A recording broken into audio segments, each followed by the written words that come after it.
آج کی اس ویڈیو میں ہم انفجار عظیم یعنی بگ بینگ کے بارے میں بات کریں گے اور اس بات پر بحث کریں گے کہ یہ کائنات کیسے شروع ہوئی، اس کا نقطۂ آغاز کیا تھا۔ Discover earth T V channel per discover the universe series کی یہ پہلی ویڈیو ہے، اس لیے آج کا آغاز ہم کائنات کے پہلے لمحے یعنی نقطۂ آغاز پر بحث کریں گے، بگ بینگ سے پہلے کے حالات، اور یہ جاننے کے لیے کہ بگ بینگ سے پہلے اس کائنات کی جگہ کیا تھا، ٹائم اور اسپیس سے پہلے کیا تھا۔ آپ کو ہماری دوسری سیریز کا انتظار کرنا ہوگا جو ہم جلد ہی اپلوڈ کریں گے۔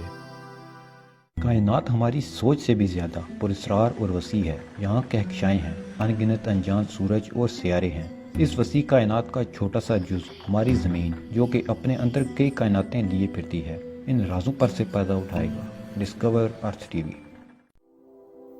جو سوال ہمیشہ سے انسان کے دماغ میں کلبلاتے رہے ہیں، ان میں اول کائنات کے ان سربستہ رازوں کا اصول ہے، جن میں سے کچھ سے پردہ اٹھایا جا چکا ہے اور بہت سو کی کھوج ابھی باقی ہے۔ بگ بینگ انگریزی زبان کا لفظ ہے جس کے معنی بڑے دھماکے کے ہیں۔ بگ بینگ دراصل وہ دھماکہ ہے جس سے ہماری یہ کائنات وجود میں آئی ہے۔ اس نظریے کے مطابق کائنات کے وجود میں آنے سے پہلے تمام مادہ ایک سوئی کے 1000ویں حصے کے برابر نہایت خفیف جگہ میں قید تھا۔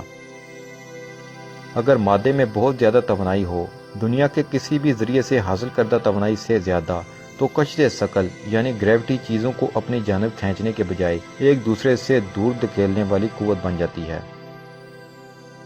چنانچہ سائنس کے مطابق یہی بگ بینگ کا وہ نقطۂ آغاز تھا جب تمام مادہ ایک دھماکے جیسی صورتحال کے بعد انتہائی تیزی سے ایک دوسرے سے دور ہونے لگا اور خلا میں پھیل گیا۔ اس وقت اس کی رفتار اس قدر زیادہ ہونے کی وجہ سے کائنات تیزی سے پھیلنے لگی۔ آج اس بگ بینگ یعنی ہماری کائنات کے نقطۂ آغاز کو 13.8 ارب سال ہو چکے ہیں۔ آپ میں سے اکثر لوگ یہ سوچیں گے کہ بھلا کائنات کی عمر کوئی کیسے بتا سکتا ہے؟ انسان کے پاس ایسا کون سا پیمانہ ہے جو اس وسیع کائنات کی عمر ماپ سکے؟ تو اس کا جواب ہمیں ہبل خلائی دوربین نے دیا ہے۔ اس دوربین کی مدد سے لی گئی تصاویر میں ہمیں جو سب سے پرانی کہکشاں ملتی ہے وہ زمین سے 13.4 ارب نوری سال دور واقع ہے۔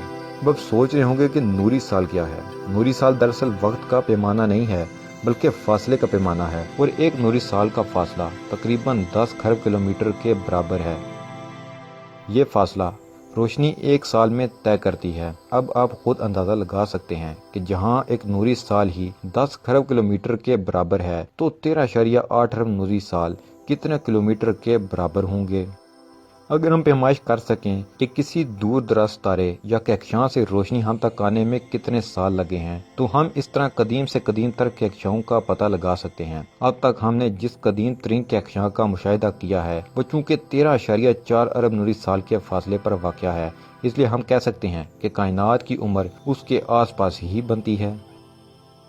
چلیے کائنات کے وجود میں آنے کے بعد کے حالات پر واپس آتے ہیں۔ 13.8 ارب سال پہلے نہ یہ سورج تھا، نہ یہ ستارے، نہ یہ کہکشاں، نہ یہ نظارے، بلکہ صرف دھماکے کے نتیجے میں پیدا ہونے والے بڑے بڑے ہائیڈروجن گیس کے بادل تھے۔ خلا میں موجود ان بادلوں کے جن حصوں میں ہائیڈروجن اور ہیلیم کی مقدار زیادہ تھی، ان حصوں میں گیسز سکڑنے لگیں اور سکڑتے سکڑتے کافی گرم اجسام کی شکل اختیار کر گئیں جنہیں ہم ستارے کہتے ہیں۔ مزید برآں ان ستاروں کے آس پاس جہاں گیسز کی مقدار کم تھی وہاں بھی گیسز سکڑتی گئیں اور گرم اجسام بنے جو ستاروں سے چھوٹے تھے اور کسی اپنے سے بڑے نزدیکی ستارے کی بہت زیادہ کشش کی وجہ سے اس ستارے کے گرد مدار میں چکر لگانے لگے۔ ان اجسام کو ہم سیارے کہتے ہیں۔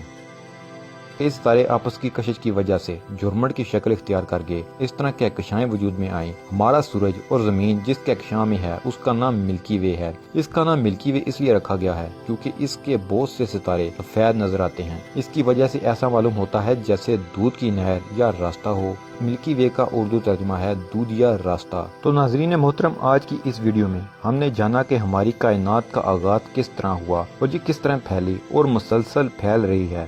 ہمارے چینل سے جڑے رہیں اور اس سیریز کی اگلی ویڈیوز کا انتظار کریں۔ ہم اس کائنات کے ہر راز پر سے پردہ اٹھائیں گے۔